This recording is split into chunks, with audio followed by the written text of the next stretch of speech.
rock studio. And of course, we're going to be talking about the final approval of 722.3 million naira to Senator Akpabio, Mr. NDDC, for forensic audit. There's been a lot of drama on that case, and it's good to see that we have a way forward. Good morning, sir, and thanks for joining us. Good morning. Thank you for having me. All right, sir. It's no news that Godswill Akpabio has been dragged.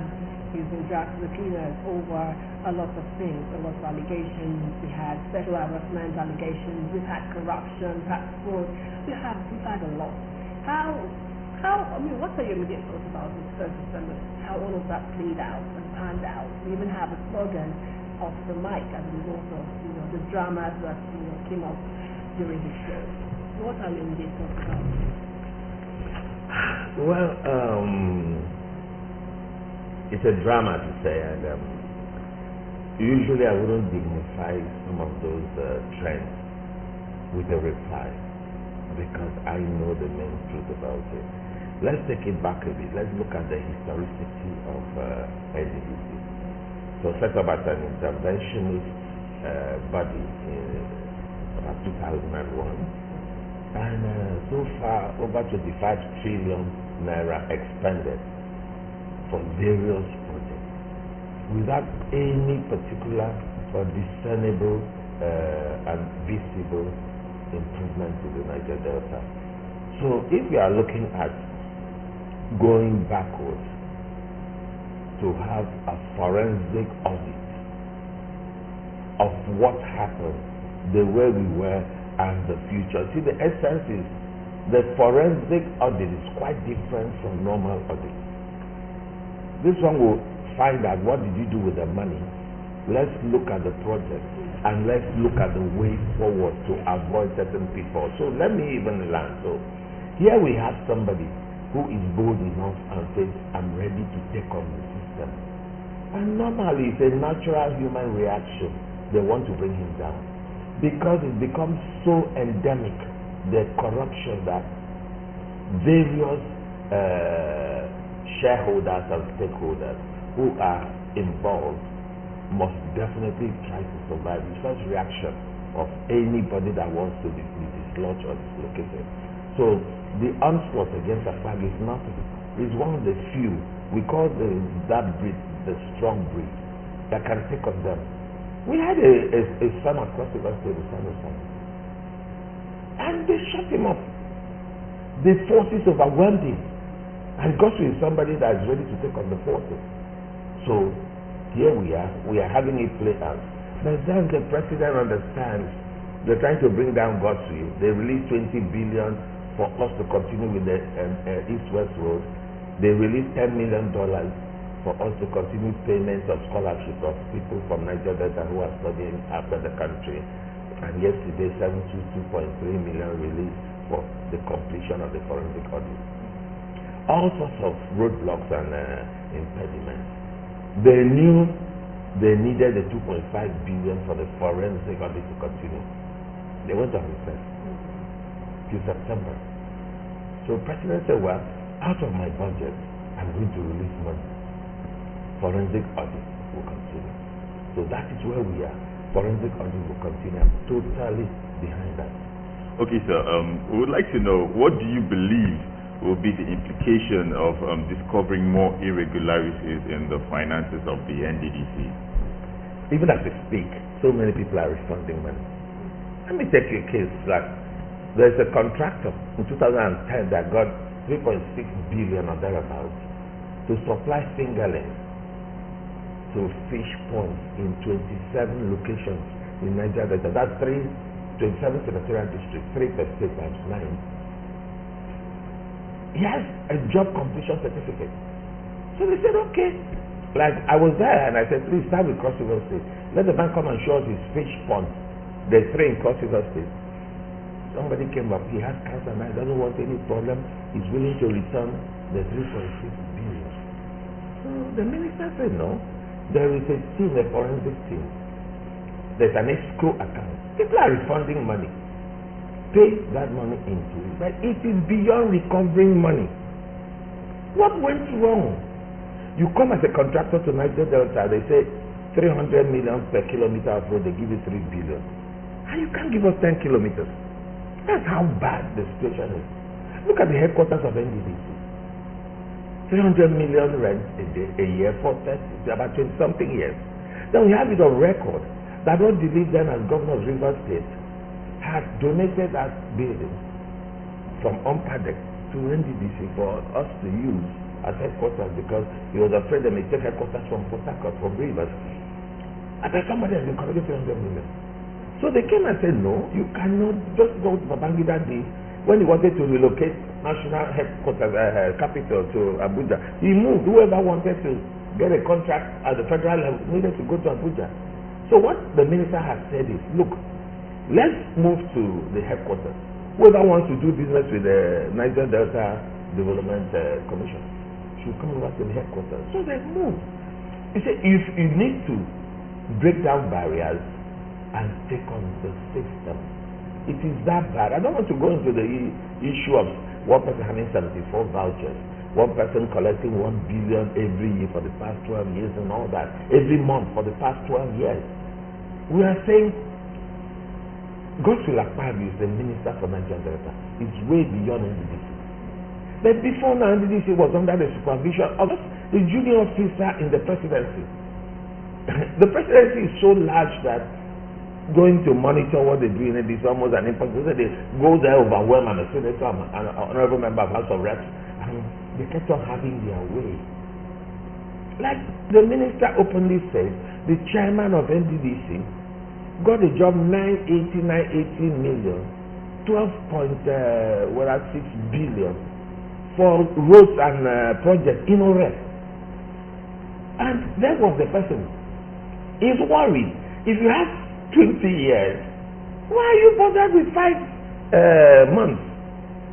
81 billion has been expended as against 15, 16 trillion. So it has nothing to do with the sordid details will come out. But let me even tell you the entry. They advertise that those who are forensic auditors, who are capable hands, who are chartered accountants should apply. For the case of Cross River State, we had about 2 companies, Bishop Davis and another company. By the close of the bid session, we had 14 for Cross River. So it's a very simple thing. If I had gone away with 3 billion, I hadn't done the project, I hadn't done anything. And I need to spend maybe 100 million to influence an auditor that will come during the forensic audit and clear me. So Cross River has like 14. None of them based in Cross River, Umuahia, Kaduna, Sokoto.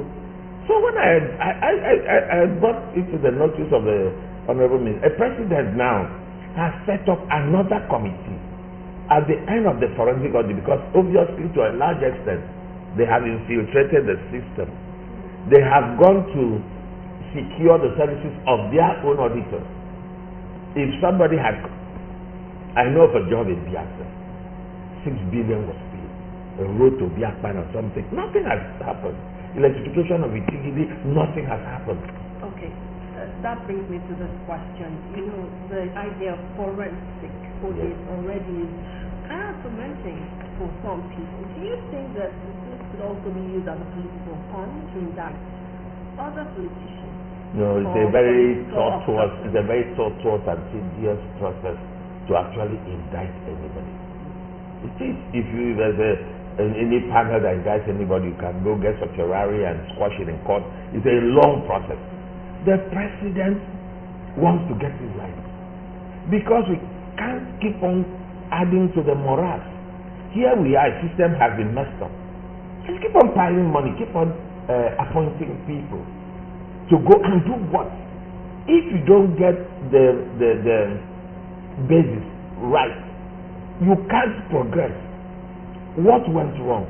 We've had issues. Look, there are reports upon reports of what happened to NDDC, where the representative of each state will go there and corner about 90% of the contract, where they use it as a slush base of funds to take care of political problems.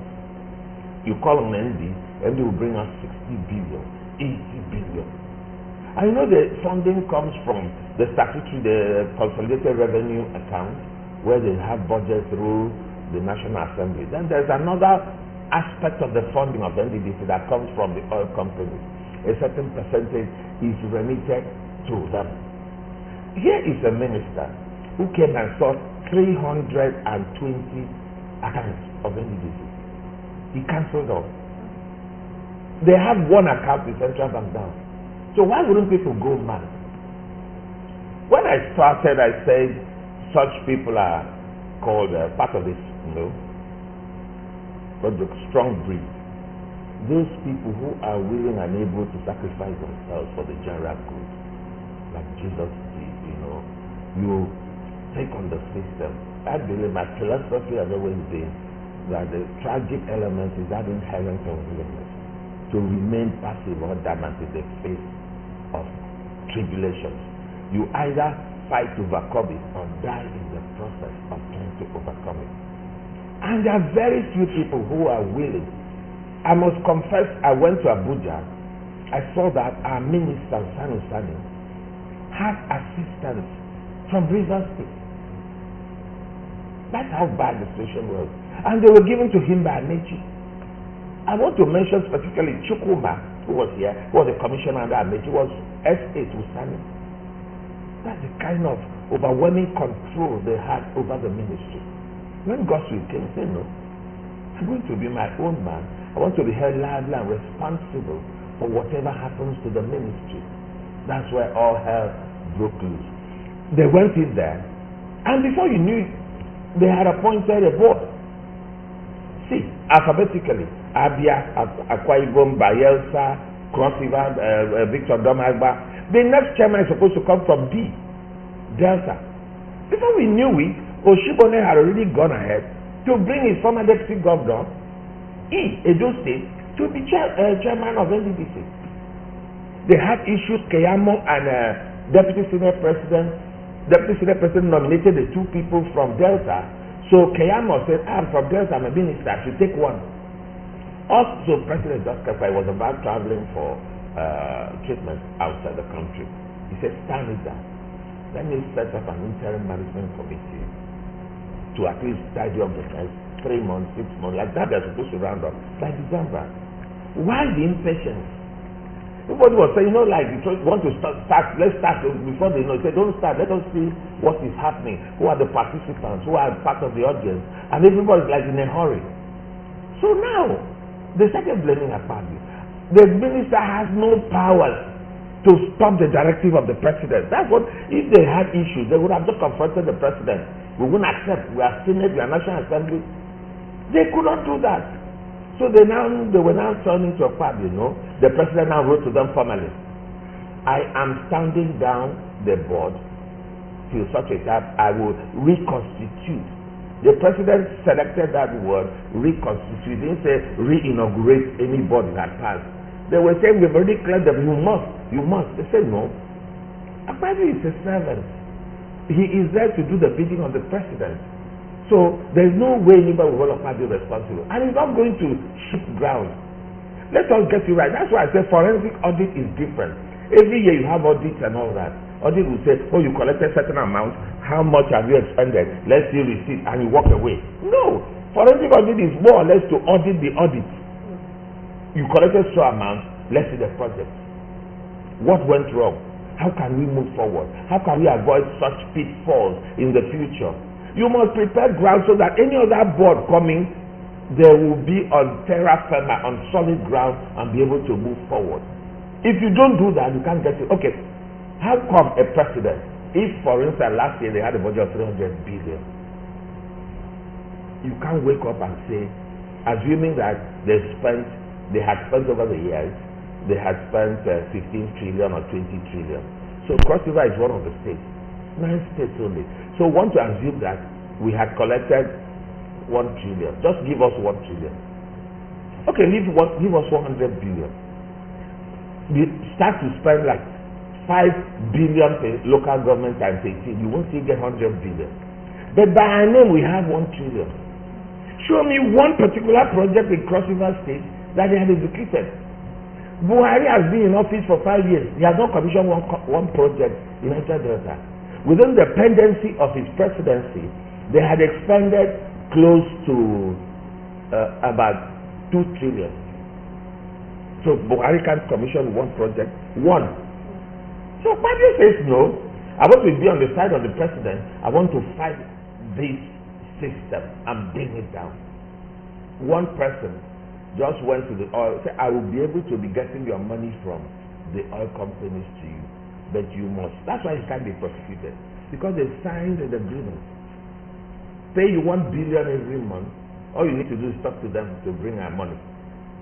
So parties say, look, you know what percentage you have to remit to NDDC, remit it to central bank. Then you need to have a middleman of 1 billion. So with all these stoppages, they want to have his head on the silver tray and do whatever they want. He says no. Okay, sir. Much has been said, no, and of course our time is already up, so we cannot take more questions. We would have really loved to allow you to talk, because, I mean, being a several-time House of Assembly member, a Deputy Speaker of the House of Assembly, you've been a national delegate to the National Conference. Representing Niger Delta. Yeah, representing Niger Delta. You've been also the chairman, the first chairman of the Sports Commission. I mean, what do we expect? Nothing less. Thank you so much for your time, sir. Sincerely appreciate it. Thank you for having me. I'm very grateful that I had this opportunity to at least shed more light on what is going on. Thank you, sir. Okay, good morning, Korshiba is now over. I am Faith Okonkwo. Have a fabulous weekend.